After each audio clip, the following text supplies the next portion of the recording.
Majalah Time, saudara, mengangkat Jokowi sebagai sampul dengan judul A New Hope atau Harapan Baru beberapa tahun lalu. Dan kini justru memuat berita yang menyoroti warisan gelap era pemerintahan Jokowi. Bagaimana respon istana atas berita Time terkait dengan ibu kota Nusantara? Kami bahas malam ini bersama dengan tenaga ahli utama KSP, Ali Muhtar Ngabalin. Bergabung juga ada Direktur Eksekutif Indonesia Political Review yang juga dosen Universitas Al-Azhar, Ujang Komarudin. Dan ada juga yang sudah bergabung, Imam Prasojo, sosiolog dari Universitas Indonesia. Selamat malam Bapak-Bapak semuanya. Selamat malam Mbak Audrey. Assalamualaikum Bang Imam. Selamat malam. Assalamualaikum.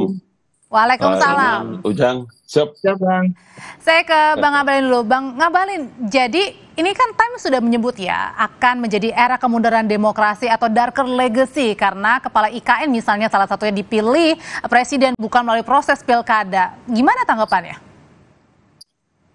Ya, kalau kita terus mengikuti berita dunia atau media-media luar negeri seperti Times, beberapa waktu yang lalu juga saya juga diwawancarai oleh Wall Street Journal, kemudian beberapa yang lain, dan kalau dia menyoroti terkait dengan pengangkatan kepala otorita IKN, maka mereka pasti tidak tahu tentang regulasi yang ada di tanah air. Dan karena itulah maka tidak mungkin ada orang luar negeri sana, mau Australia, mau Amerika, mau Belanda, mau China, lebih tahu tentang masalah negara kita. Jadi untuk apa kita tergantung kepada orang-orang yang tidak mengerti, kemudian terus memprovokasi, melakukan trial by the press, dan memberitakan informasi-informasi dan berita-berita yang sungguh-sungguh tidak ada sama dengan faktanya di lapangan. Jadi, artinya pemberitaan ini tidak sesuai dengan fakta yang ada gitu, Bang Ngabalin? Iya, umpama kalau dia menyoroti terkait dengan pengangkatan atau pemilihan penunjukan kepala otorita Batam atau otorita IKN. Kepala IKN, kemudian itu dia menjadi sorotan lebih dari 1,5 halaman. Saya kira naif betul kita sebagai sebuah bangsa yang besar ini kemudian harus terpengaruh, terganggu dengan berita-berita yang menurut saya ya dia mesti bisa tahu terhadap regulasi, fakta-fakta yang ada berlaku di tanah air, termasuk kewenangan presiden dalam mengangkat, melantik, mengambil sumpah dan menetapkan kepala otorita IKN. Baik. Gitu. Oke, kalau dari Mas Imam sendiri sebagai seorang sosiolog, dia rasanya itu betul nggak sih? Apalagi misalnya ada yang bilang bahwa tidak kurang melibatkan orang-orang di sekitar sana, begitu, Mas Imam? Ya, kontroversi ini kan sudah lama ya. Dan buat saya putusan itu sudah diambil. Tinggal bagaimana caranya kita ke depan kalau sekarang sekiranya dirasakan. Kritik yang selama ini ada ya tentu kita dengar seperti misalnya pembangunan ini terlalu istana sentris misalnya. Pembangunan ini terlalu mengedepankan fisik ya, tetapi pembangunan sosialnya masih sangat sedikit sekali. Nah, kritik-kritik seperti itu saya kira kita perlu dengar. Ya, dan kemudian bagaimana mengatasinya, dan saya sendiri secara sukarela lah ya dengan segala kontroversi yang ada ya datang ke kantor IKN dan kemudian memberi masukan-masukan agar jangan sampai ya kritik-kritik yang tajam itu terus kemudian menjadi kenyataan. Nah, saya posisinya adalah mari kita bantu kalau memang itu ada, dan saya juga mendengar setelah berdialog memang nggak mudah ya. Sampai hari ini kan aturan-aturannya perlu dijabarkan ya, bahwa itu ada undang-undangnya ya, ada aturan-aturan yang sudah ditetapkan, tetapi implementasi di lapangan kan perlu turunan-turunan aturan. Nah, itu juga belum selesai seluruhnya.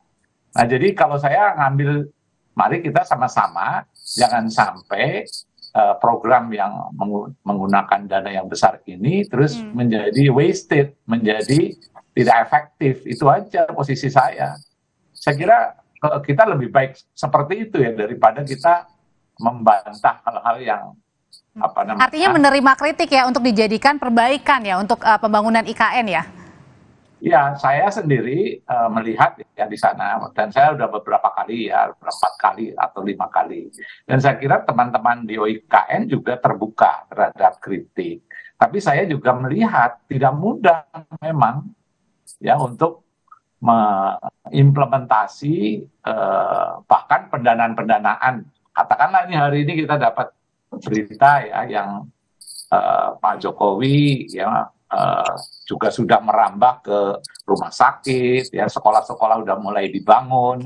Nah mudah-mudahan pasar juga begitu. Tapi itu kan fisik ya. Bagaimana menyiapkan masyarakatnya, bagaimana menyiapkan lembaga-lembaga sosialnya. Nah itu memang perlu dibangun dan itu tidak sebentar. Nah, belum lagi kita bicara kalau seandainya, Oke, tahan dulu sampai di sana Mas Imam. Saya mau ke Kang Ujang. Kang Ujang, tadi hari ini Presiden Jokowi bilang, katanya ini masih banyak yang nanya nih, kenapa ibu kota harus dipindahkan ke IKN gitu. Salah satunya adalah karena untuk pemerataan khususnya di bidang ekonomi dan juga infrastruktur. Tapi kalau di majalah Time sendiri menyebut justru pemerintah lari dari kegagalan menyelesaikan masalah Jakarta. Nah ini gimana menurut pandangan dari Kang Ujang sendiri menanggapi dua hal ini? Saya salah satu yang mengkritisi ketika itu. Saya masih ingat betul, tetapi posisi saya juga ya dalam konteks hari ini gitu, ketika undang-undangnya sudah disahkan begitu ya, sudah menjadi kesepakatan politik antara pemerintah dengan DPR ya, suka tidak suka yang harus dieksekusi. Saya masih ingat juga di Kompas TV bersama almarhum Profesor Azwaji Azra ya, beliau yang memang mengkritisi habis ya, membuat petisi juga saya masih ingat begitu terkait dengan persoalan IKN. Tetapi kalau kita lihat kritik-kritik ya dari pihak luar itu menjadi sebuah lecutan ya bagi pemerintah, katakanlah kepala otorita dan timnya untuk bekerja lebih maksimal lagi. Karena bagaimanapun begini, ini kan legacy yang sudah dibuat oleh pemerintah sebelumnya. Jadi dalam konteks itu ya ketika sudah disahkan, ketika sudah disepakati secara politik, maka ya tadi walaupun banyak yang katakanlah menolak, banyak yang tidak setuju, banyak yang mengkritisi, ya tetapi karena sudah menjadi produk hukum dan itu harus dieksekusi, maka sejatinya ya harus terus berjalan. Tetapi memang dalam proses perjalanannya itu, tadi Pak Imam mengatakan tidak mudah, betul. Karena dalam konteks prosesnya juga kan banyak kritik, dalam perjalanannya juga banyak yang membuat petisi dan lain sebagainya. Tetapi dalam hal ini ketika kritikan itu datang ya dari pihak manapun, termasuk dari pihak luar negeri, itu bagian daripada yang masukan saja untuk perbaikan konstruksi ya pembangunan IKN ke depan. Jadi saya melihat ya kalau sudah dieksekusi kebijakannya, jangan lagi mundur. Kalau saya katakan karena tadi ada biaya yang tidak sedikit yang sudah dikeluarkan. Bahkan tadi Kompas TV menyitir gitu ya, ada APBN yang juga diberikan untuk IKN tersebut. Jadi saya melihat ya cari sisi positifnya untuk membangun bangsa dalam konteks mengembangkan atau membangun IKN ke depan begitu. Oke, artinya tetap maju jangan mundur ya, karena udah menggelontoran banyak sekali di sana ya dananya untuk ibu kota Nusantara. Kalau begitu Bang Abalin, gimana caranya nih untuk membiarkan legacy dari Pak Presiden Pak Jokowi ini untuk tetap berada meskipun nanti akan ada pergantian pemimpin ya untuk menakodai Indonesia di 2024? Ya, siapapun yang nanti akan memimpin Republik ini, ya IKN ini adalah legacy, ini adalah karya besar bangsa, anak-anak Indonesia. Saya lebih kurang 13 kali datang ke sana dalam kapasitas sebagai kantor staf Presiden, termasuk kemarin pada hari Rabu ya Bapak Presiden Joko Widodo telah melakukan groundbreaking-nya bandar udara di sana, airport di ibu kota Nusantara. Begitu juga dengan rumah sakit dan lain-lain. Makanya Bapak Presiden sungguh sangat optimis tentang kehadiran bandara yang tidak hanya akan meningkatkan daya saing IKN, tapi juga akan mendorong pertumbuhan ekonomi, kemudian mendorong pengembangan potensi daerah dan akselerasi pembangunan IKN yang terus berproses. sama sekali tidak ada narasi atau sikap pikiran dari pemerintah maupun dari Bapak Presiden, tidak pernah mundur selangkah pun. Kami terus memantau dan melakukan kunjungan evaluasi setiap saat untuk kemajuan pembangunan. Kritik dari sana sini saya kira ya, itu harus menjadi bagian dari perhatian yang kita lakukan. Tetapi saya mau bilang bahwa tidak ada satu keputusan politik negara yang bisa memberikan menyenangkan semua orang, bahwa di sana sini kemudian ada masukan kritik dalam negeri, dari luar negeri. Iya, kalau dari luar negeri yang saya tidak setuju itu adalah mereka bercerita seperti mereka lebih tahu daripada kita di tanah air. Itu yang kadang-kadang bikin seno, bikin otak agak mendidih saya.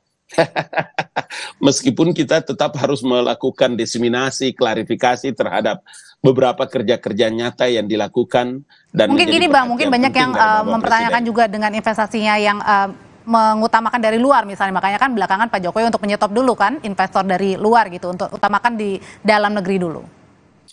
Ya, Bapak Presiden membuat satu program prioritas, ada yang disebut dengan Foreign Direct Investment, yang memang sekarang kita melakukan langkah-langkah yang tidak saja menunggu, tetapi memang menjemput. Jadi selain daripada investor, memang menjadi bagian terpenting dalam legasi terbesar ini adalah bagaimana pemerintah begitu yakin dan Bapak Presiden begitu sangat optimis dalam menyiapkan alokasi anggaran yang tentu saja ada prosentase yang disiapkan oleh pemerintah dalam menyiapkan kerja-kerja pembangunan IKN ini. Nah, kalau dari sisi sosialnya, Mas Imam, gimana cara memastikan juga agar legasi Pak Jokowi ini untuk pergantian pemimpin nantinya ini bisa tetap berjalan baik, terutama misal dalam sengketa lahan dengan masyarakat adat di sana, pemberlakuan juga untuk mengajak masyarakat adat untuk sama-sama membangun IKN pada saat nanti Pak Jokowi sudah tidak lagi menjabat? Ya, jadi pembangunan fisik yang sekarang ini dengan cepat pada saat upacara kemerdekaan itu upacaranya di sana. Namun yang mungkin perlu ditingkatkan juga adalah alokasi anggaran untuk memberdayakan masyarakat di sana. Infrastruktur sosial betul-betul harus disiapkan karena saya khawatir ya kalau fokusnya terlalu fisik ya, sementara pengorganisasian masyarakat itu tidak dibangun dengan baik, maka akan ada kesenjangan. Dan saya kira teman-teman di OIKN itu sudah menyadari dan tinggal bagaimana ada alokasi anggaran yang lebih memadai untuk pemberdayaan di sana, sehingga apapun yang terjadi ya, walaupun belum tentu secepat seperti yang kita idamkan ya kalau seandainya pemindahan ibu kota itu terjadi, tetapi paling tidak masyarakat sudah bisa mendapatkan manfaat. Itu yang terus terang saya ikut mendorong, ikut mendukung kalau alokasi anggaran seperti itu betul-betul diperhatikan sehingga benefitnya masyarakat di sana itu langsung terlihat dan jangan sampai merasa mereka itu penonton. Itu kalau Pak Abalin, saya kira. Tapi Mas Imam ada juga nih. Makasih Tuan Guru, terima kasih Tuan Guru. Masalahnya ada juga nih soal misalnya bukan anggapan ya, tapi misalnya ada PNS gitu yang mungkin belum tentu mau pindah di sana, meskipun nanti kan ada penugasan gitu.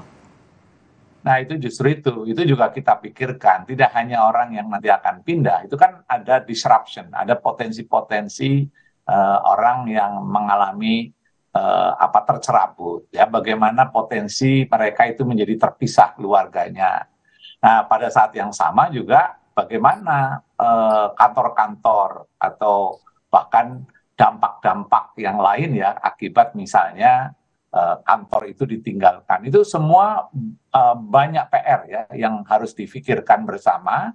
Dan saya kira kita tidak ingin melihat bahwa ini menjadi mangkrak misalnya, tidak ingin melihat orang-orang yang pindah itu juga akan menjadi menderita ya karena tugas, sehingga mereka terpaksa harus melakukan apapun ya harus pisah dengan istrinya, anaknya. Saya kira itu yang perlu kita rinci, ya, masalah-masalah dampak sosial. Masalah sosial dan psikologi berarti di situ ya, Mas Imam ya. Betul. Oke, terakhir ke Kang Ujang. Kang Ujang, dari 3 baca pres ini, Mas Ganjar, Pak Prabowo, Mas Anies. Nah, apakah ketiganya yang dilihat ini benar-benar sudah memastikan bahwa IKN akan lanjut terus?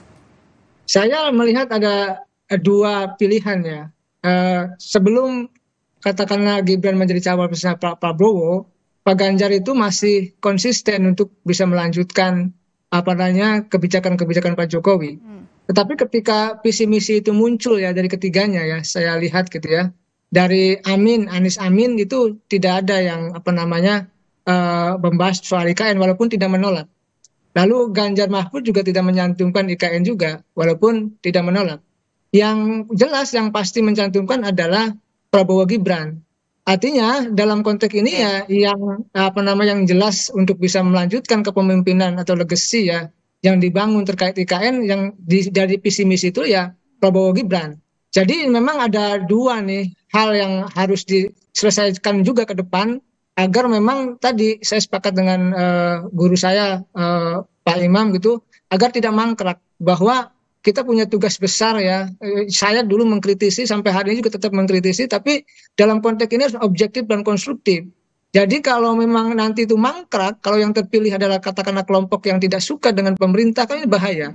Tetapi ini kan undang-undang, perintah undang-undang yang sudah harus dilaksanakan dengan segala konsekuensinya, baik buruknya. Jadi ya legacy itu ya harus dibangun bersama-sama. Entah nanti yang menang katakanlah kubu perubahan, ataupun kubu keberlanjutan, dipastikan IKN harus jalan begitu.